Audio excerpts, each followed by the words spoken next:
Hello, Patreon pals. Erynn and Carl here. Hope you're having a great summer. We are. We're just back from Ireland, and it's time to record you a tune. And we got a request from Jen. Thank you, Jen, for Knoxville Rag. And she asked specifically for my version of it, which I have to say has changed over decades of playing this tune. I've had a lot of fun with it. It's a cricket tune that comes from Kentucky, from Dick Burnett and Dick Taylor and Byrd. And you can hear the source recording on YouTube, which is really cool. Oh, yeah. And but I'm just going to go ahead and show you how I play it. I like to throw in some bluesy notes. I don't always play the parts the same length. I think a lot of the older fiddlers changed up how many times they did a part, and if you got a good guitar player, you can just surprise them every now and then, and so that's kind of fun. So I play this in the key of C, and it goes a little bit like this: Knoxville Rag.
Always fun. That's just the funnest tune to play, especially with Carl.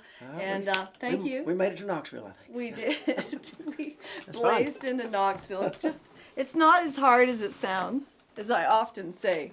You know, when I can slow it down and show you the secrets, and I think it's a fun barn burner and not as bad as it sounds to play. At least the way I've come to playing it. So I start with, again, a little tiny bit different than the source recording, but I like to just dig into this, sort of digging into the C chord shape here. Third finger on the D string, and you got a low C on the A string.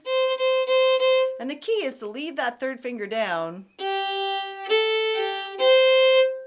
Well, you're going to go up and down, lifting that second finger on and off the string on the A string, but leave that third finger down.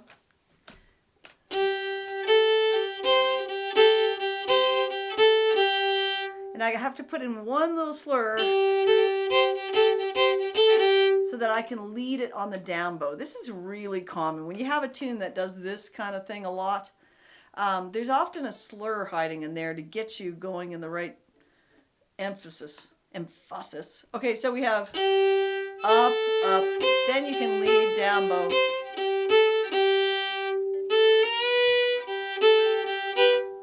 After I do that C chord thing, I'm going to do something very similar on the G chord. First finger on the A string, third finger on the D string.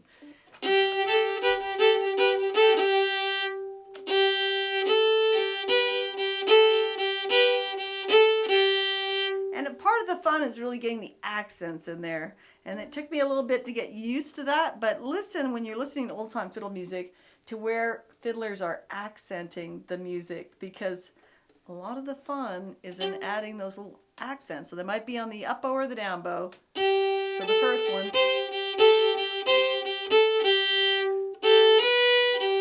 Sometimes I'll add a hammer on. See that? But I'm leaving that third finger down because I'm going to be using it. So if you do that, you might not have to slur.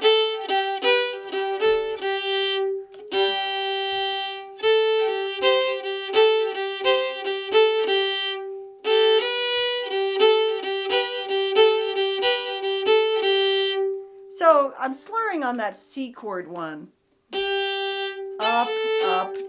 Basically, do whatever you need to end up down bow lead. Down bow, down bow, down bow, down bow, on the strong beats of the music. When I get to the G chord, I don't have to. So I'm already there.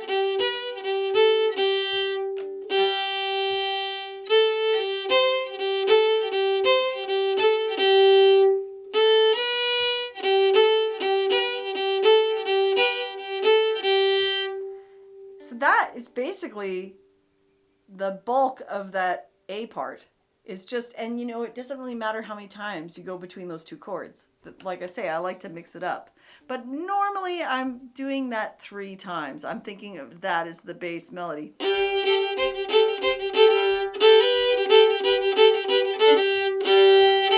Second time. Third time. And then it has this funny, crooked, meaning irregular rhythms, ending to it.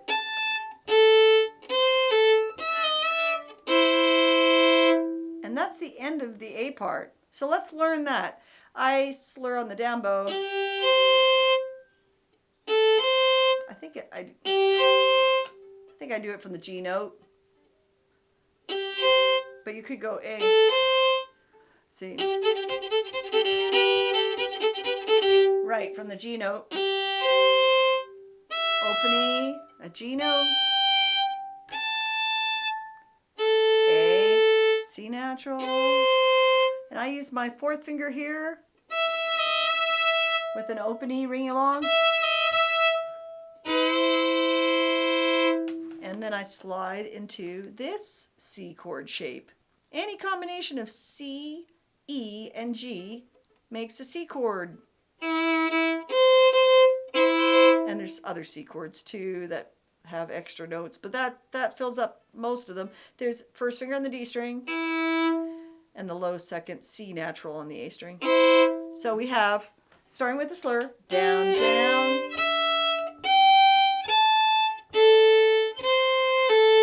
Sometimes I'll add an open note there briefly. And I want to end on an up bow because I'm going to start the B part on a down bow. It doesn't really matter exactly how you bow this as long as you get to an up bow by the end.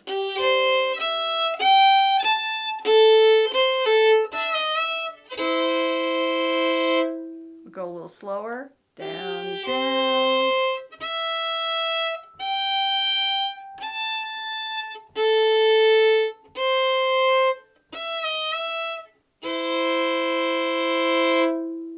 So slowly through the A part we have.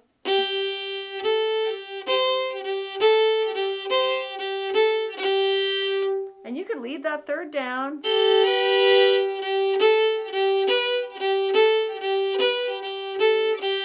Second time. Notice I put a little accent there.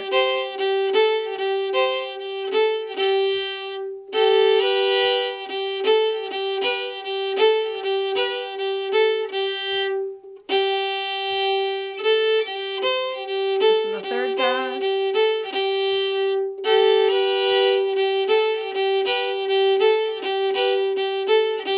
And the other ending.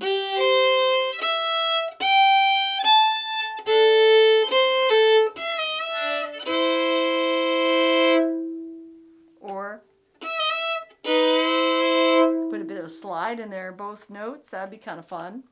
That's your A part. A little faster. See how I like to dig into that first note? I get a little, I try to get a bit of a cut on that note. I might put a low drone in there.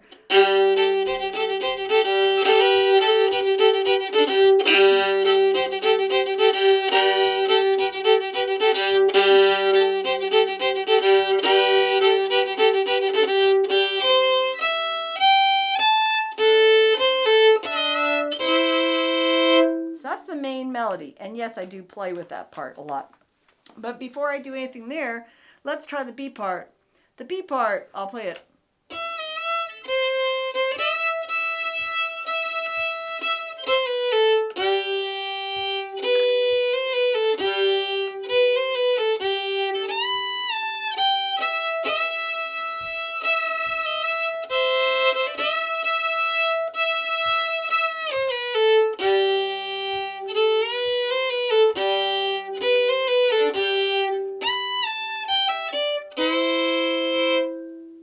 Okay, so, and this might seem like a tricky melody to keep in your head.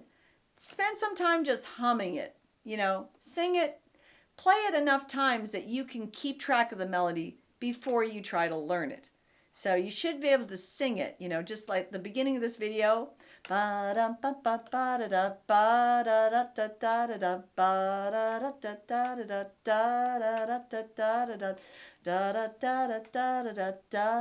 da da da da bum ba dum da dum ba dum ba da da. B part. Deedly dee ba dee dee dee dee deedly dee. Da da da da. Again. Da da da da. Ba da dee dee dee. Dee dee dee dee ba dee dee dee dee deedly dee. Deedly dee deedly dee. Do do diddly do. Ba dun dun dun dun da. So if you can hum it, then you're not going to get as confused with a crooked tune like this, because it's just a melody. So once you know the melody, it's not going to be hard. Once something is familiar, it's easy.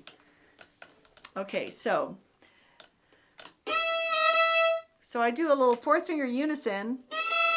I'm playing my fourth finger on the A string with the open E, but I also do a little 4-3-4.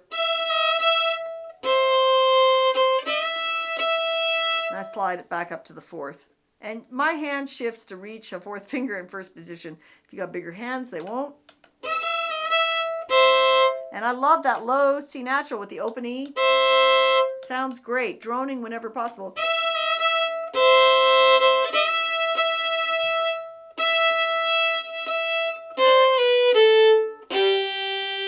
So it's mostly rhythm, syncopated, things coming a bit on the offbeat.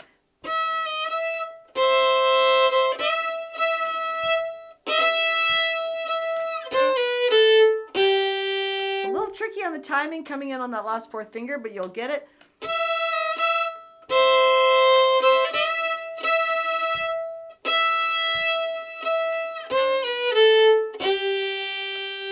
Okay, and then it does this little melodic fragment twice.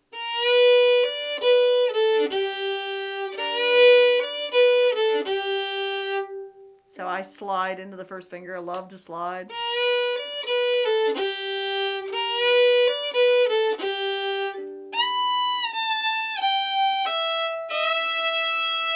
And I'm inspired. He wasn't on this recording. Originally, I thought he was. Leonard Rutherford.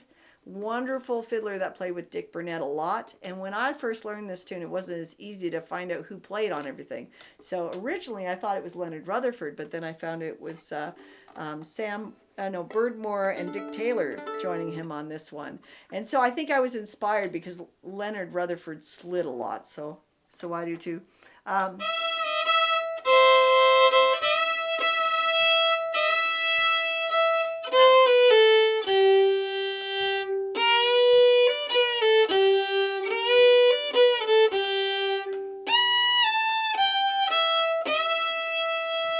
Okay, and most of that repeats again.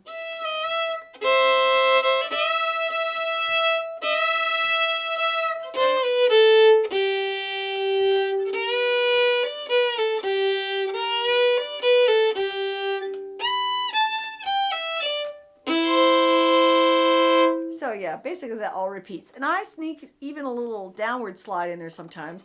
That was one of the things that were unusual about Leonard Rutherford. He was recording a lot with Dick Burnett in the 1930s, that he had downward slides. You don't hear that as often, but I always like that. So I have a bit of that in my playing too.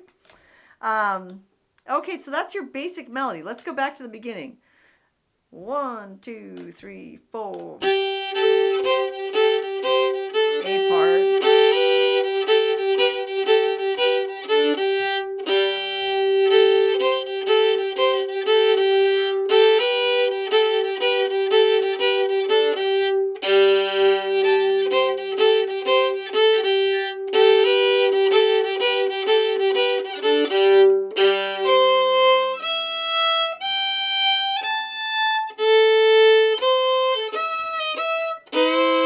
B part.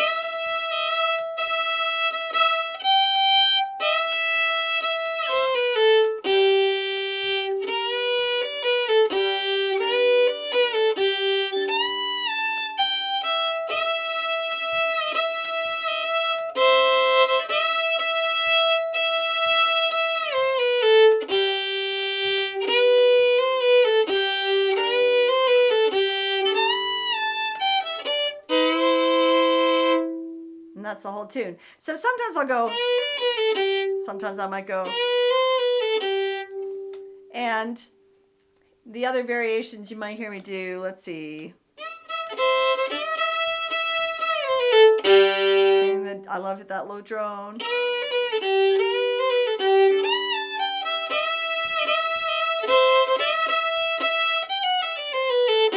I just throw a little scale sometimes for fun.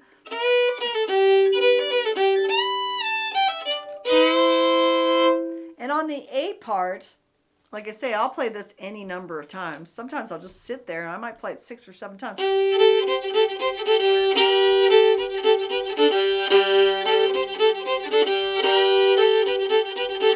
But I play around with the rhythm a lot. I'll go, and I start hitting a B flat in there to get that blues note sometimes. I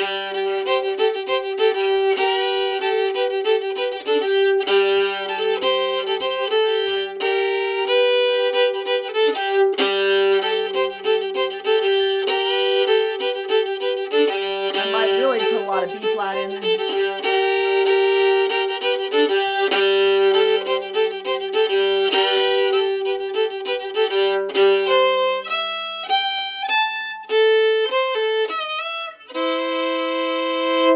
I usually end it on that A part.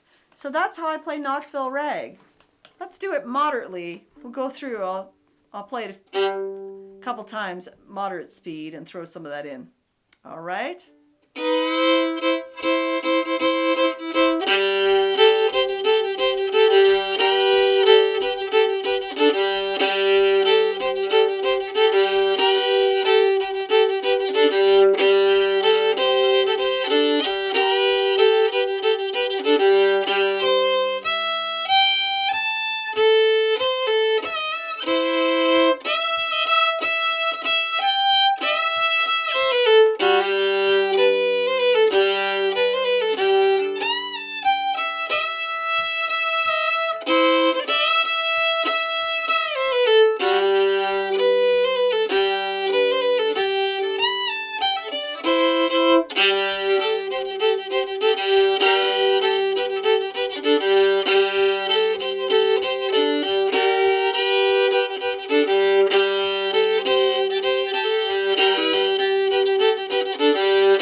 have it. Knoxville Rag.